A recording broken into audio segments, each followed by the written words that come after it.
Halo guys, ya berjumpa lagi dengan saya Arvindo. Berjumpa lagi di channel podcast kita Rum Melayu Sumatera. Dan berjumpa lagi di channel YouTube kita Secangkir Kopi. Jangan lupa untuk like, share, and subscribe. Dan untuk podcast saya jangan lupa untuk follow, ikutin terus. Oke teman-teman, di sini saya hanya mau berbagi cerita, berbagi penglihatan saya, berbagi isi hati saya yang pilu, yang sedih, yang saya lihat di luar sana. Tema malam ini saya akan bercerita tentang COVID-19 atau Corona. Sudah berapa lama? Sudah sekian bulan, udah mau 1 tahun ini, mau berjalan 1 tahun ini pandemi, khususnya di Indonesia, negara yang kita cintai, NKRI.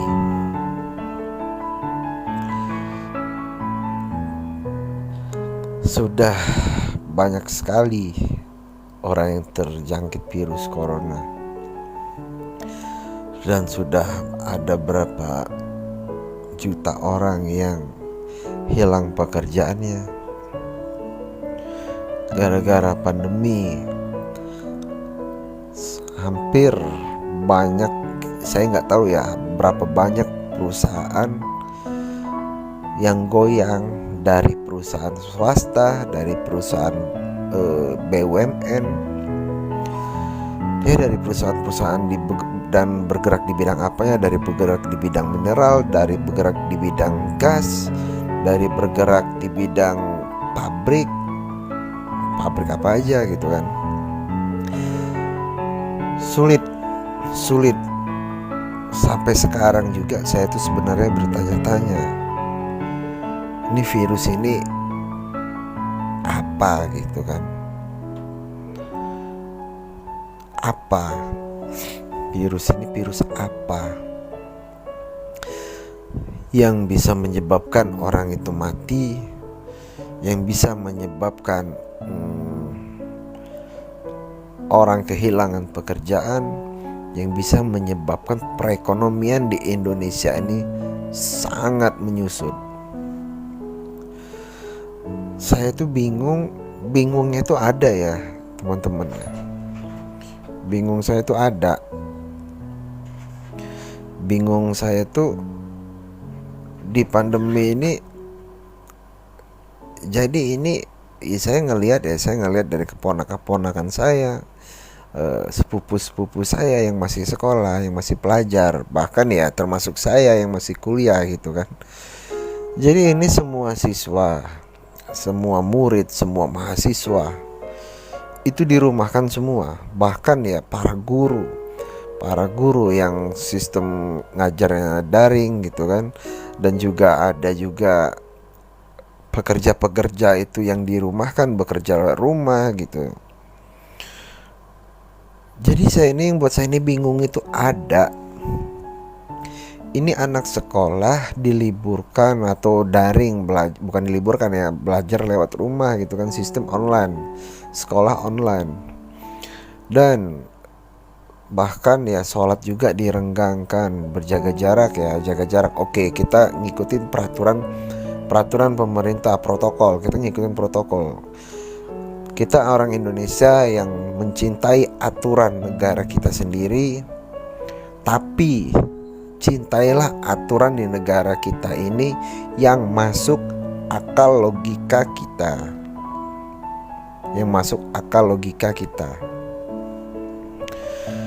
Kenapa saya bilang cintailah aturan protokol di negara kita ini, di Indonesia ini, yang masuk akal?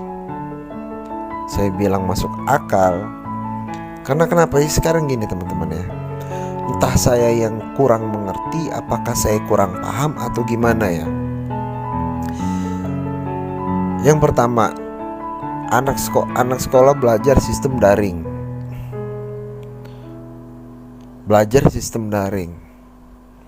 Terus masalah pembayaran ini saya bahas dulu tentang anak sekolah dulu. Masalah pembayaran terus menerus. Oke lah, kita it's okay kalau masalah pembayaran ya. Oke, nggak ada masalah sebenarnya bagi saya.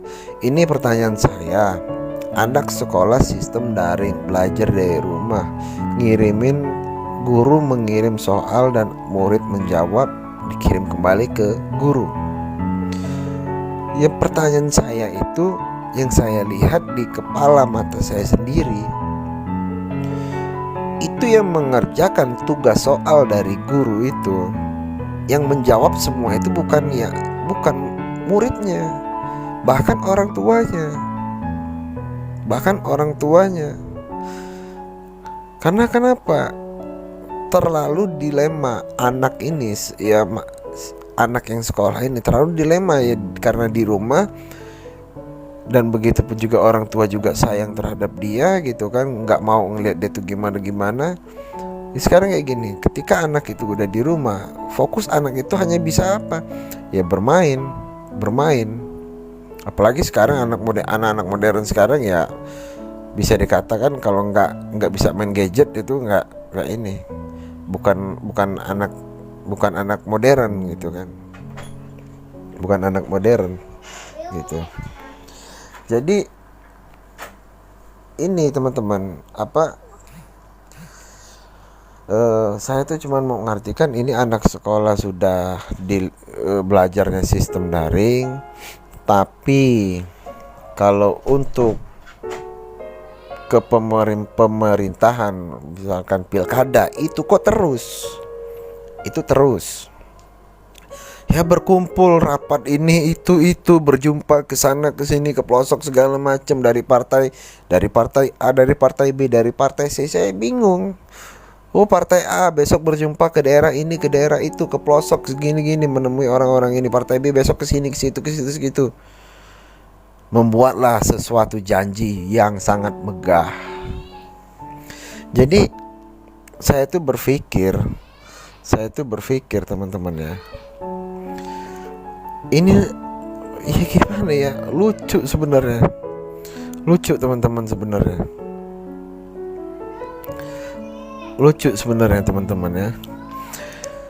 Jadi kayak pasar, katanya kita jaga jarak, tapi di pasar aja gini gitu orang pet-petan semua. Jadi gimana saya nggak ketawa? Jadi saya ini mikir, ini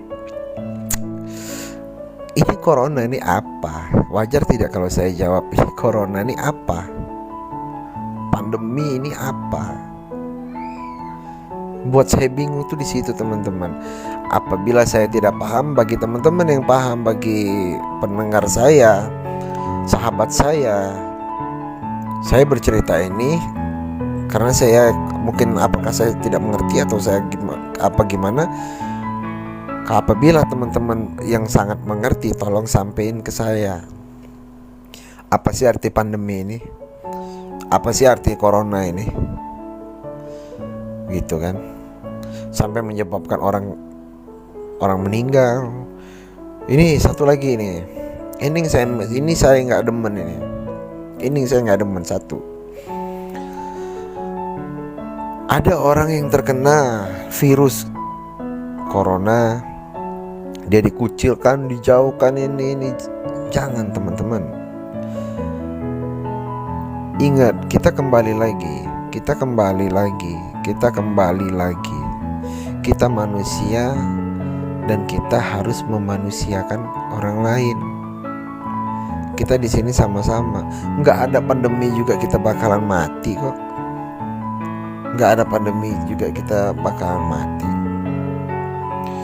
Jadi ini pesan saya, apabila ada tetangga atau keluarga terjangkit virus corona, janganlah dikucilkan, dipandu, dibantu. Apa yang bisa kita bantu, kita suruh dia olahraga, kita kasih support dia, kita kasih semangat dia. ingat ya teman-teman, ini saya tahu, yang saya dengar nih dari kanan kiri saya, bahwa corona ini apabila dia terlalu dipikirkan, maka ion tubuh dia bakalan tambah ngedrop. Jadi bagi teman-teman, dibantulah bagi keluarga atau teman-temannya ya, siapa tahu yang ada ya, bukan saya untuk mendoakan, tidak. Kalau saya selalu mendoakan kita semua sehat walafiat selalu, dimanapun kita berada kita selalu sehat. Tapi apabila kita menemukan seseorang yang terkena COVID-19, Corona, kita bantu, kita kasih support. Jangan kita lemahkan, jangan kita kucilkan, jangan kita jauhkan, jangan jadi bahan bulian, jangan jadi bahan omongan dari belakang. Jangan. Dia manusia, dia bukan hewan. Jangan. Kasihan teman-teman, kasihan. Kita tidak tahu nih basic keluarganya apa. Saya jangankan seperti itu, saya jangankan orang yang terkena COVID-19. Saya ngelihat orang yang sudah di PHK ribuan orang yang kerjanya sudah dirumahkan. Coba teman-teman bayangkan, terjadinya COVID-19, ini bakalan semakin banyak yang namanya hal-hal yang negatif tuh pasti bahkan banyak dampaknya dari maling, yang dari pembegalan, yang dari penodongan, dari pencopetan, segala macam lah, pokoknya pasti banyak. Jadi itulah pesan saya, apabila kita bekerja, bagi teman-teman yang masih bekerja, dimanapun teman-teman bekerja, bersyukurlah. Dan apa yang bisa kita bantu dengan orang lain yang tidak bekerja, yang sudah di PHK, yang atau gimana, apa yang kita bisa bantu, kita bantu. Apa yang bisa kita bantu, marilah kita bantu. Ulurkanlah tangan. Saya jujur, saya ngelihat ada, nggak usah saya sebutin namanya, ada dia yang harusnya membayar anaknya, untuk bayar anaknya sekolah, belum lagi untuk bayaran rumah, belum lagi untuk bayaran, belum lagi untuk makan sehari-hari. Bahkan dia di PHK dari pekerjaan, dan sekarang dia ya, yang tadinya dia menerima gaji bulanan, sekarang dia hanya bekerja serabutan. Apa aja dihantam dia. Yang saya takutkan, ya mudah-mudahan jangan sampai terjadi di negara kita ini, di negara yang tercinta kita ini. Jangan sampai terjadi hal-hal negatif ya, seperti pembegalan segala macam. Karena kenapa? Wajar tidak kalau mereka membegal? Wajar tidak kalau mereka itu untuk maling? Wajar tidak kalau mereka itu harus menodong? Kenapa mereka seperti itu? Ya karena mereka ini sudah kebingungan. Untuk mencari kerja itu kemana, untuk menghidupi keluarganya bagaimana. Mereka sudah pemikiran mereka itu sudah gelap. Setahu mereka itu ya pokoknya keluarga saya harus bisa hidup, walaupun itu saya harus nodong, walaupun itu saya harus jambret, walaupun itu saya harus ngebegal segala macam. Bagaimana caranya keluarga saya harus hidup. Saya tidak pikirkan mau saya mati, mau saya apa. Jadi saya tuh ngeliat orang, apalagi di berita, pembegalan gini gitu, pembegalan di masa segala macam gini. Saya sebenarnya kasihan. Kenapa dia sampai membegal? Kenapa dia harus melakukan hal-hal kejahatan? Ya karena itu tadi, mereka hanya ingin mencari bagaimana caranya keluarga mereka bisa hidup, keluarga mereka itu tidak dikucilkan, keluarga mereka itu gimana. Karena mereka bingung mau mencari kerja apa. Gak usah berharap bekerja di kantoran atau apa-apa. Sekarang ini bekerja untuk jadi kuli bangunan aja itu udah susah. Teman-teman. Mau dagang apa yang harus didagang? Sedangkan sekarang ini itu sudah memakai online semua. Mau dagang apa? Dan berdagang juga mereka harus butuh modal. Modalnya dari mana? Meminjam kanan kiri belum tentu. Jadi Ini pesan saya terhadap teman-teman. Kembali lagi, apa yang bisa kita bantu dengan sahabat kita yang terjangkit virus corona, kita doakan semoga mereka lekas sembuh dan mereka bisa menghadapi segala cobaan ini.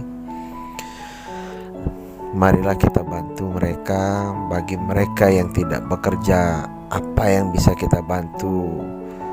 Ya, mungkin dengan kita membantu dia memberi pekerjaan, walaupun itu kasar, mungkin itu sangat berarti bagi dia. Walaupun itu hanya gajinya mungkin apakah 500 atau berapa, itu sangat berarti teman-teman untuk mereka. Sangat berarti. Itu waktu itu saya lihat di Jakarta itu PHK massal sekian ribu. Di setiap provinsi itu ada yang namanya PHK massal. Bagi teman-teman yang mendengarkan cerita saya ini, yang baru saja di PHK atau gimana, saya mohon maaf, saya tidak ada maksud untuk mengucilkan. Tapi saya ini hanya memberi saran, ingin mengajak teman-teman, manfaatkanlah dunia teknologi. Contoh, dunia YouTube, buang rasa malu kalian, buang rasa gengsi kalian, buang rasa apalah, pokoknya buang.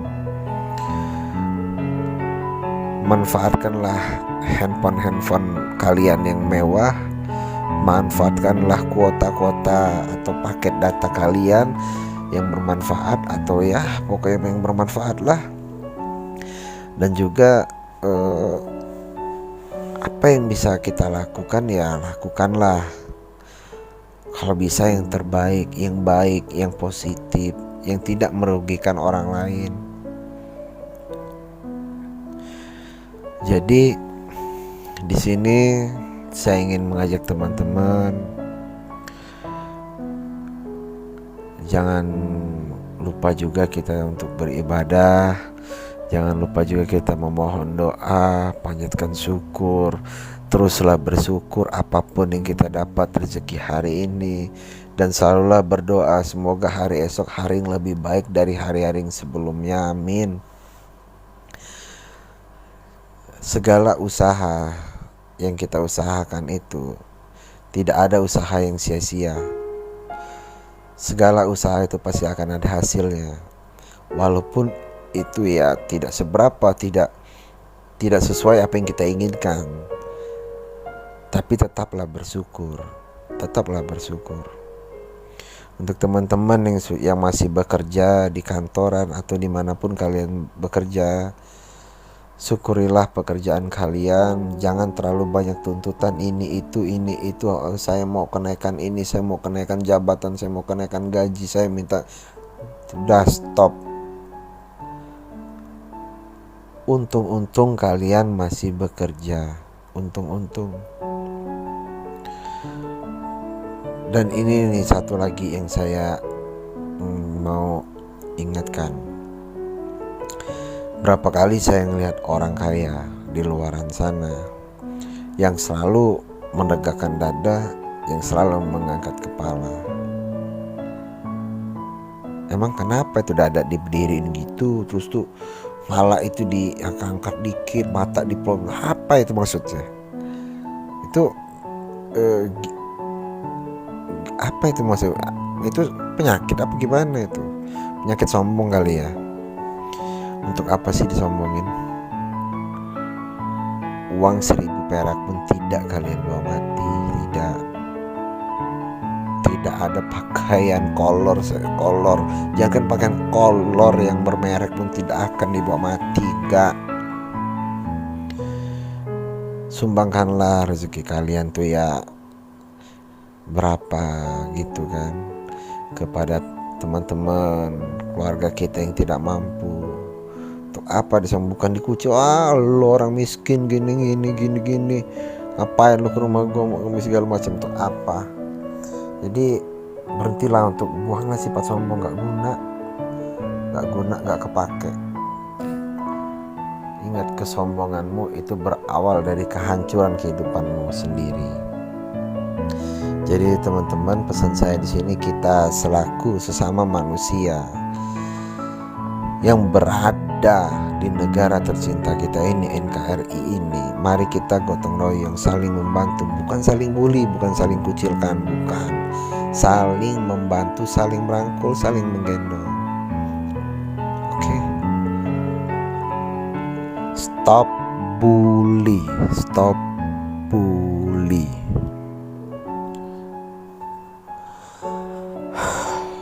Itulah teman-teman cerita tema malam ini, tema pandemi COVID-19.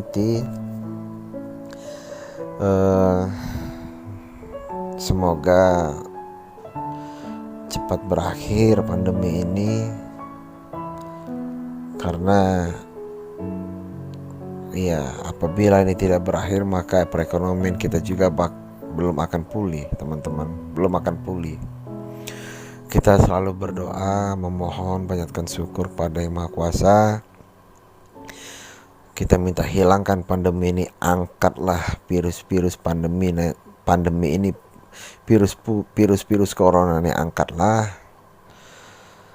agar tidak ada lagi yang namanya orang terserang penyakit corona, agar orang yang di PHK tadi bisa bekerja kembali, dan agar perekonomian negara kita ini stabil kembali.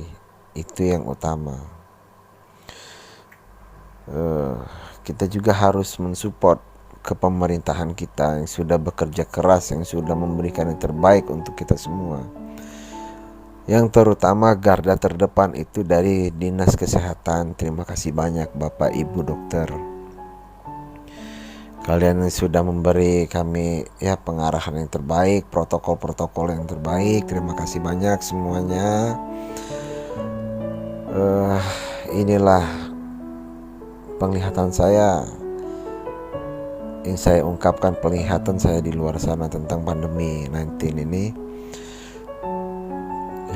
Gak ada kata-kata lain selain semoga lekas berakhir, semoga cepat hilang COVID-19 ini untuk kita semua, demi kebaikan kita, demi kebaikan anak kita. Karena kita juga was-was, tapi kembali lagi, di saat kita melangkah jangan lupalah membaca bismillah. Jangan lupalah untuk berdoa, kepercayaan kita masing-masing. Walaupun kita berbeda agama dengan agama-agama lain, mari kita menyatu, marilah kita bersatu. Karena kita berada di satu negara, NKRI, Indonesia yang tercinta. Oke teman-teman, sampai di sini dulu cerita dari saya. Jangan lupa terus ikutin audio podcaster saya di Room Melayu Sumatera, dan jangan lupa terus like, share, subscribe channel YouTube saya Secangkir Kopi. Jangan pernah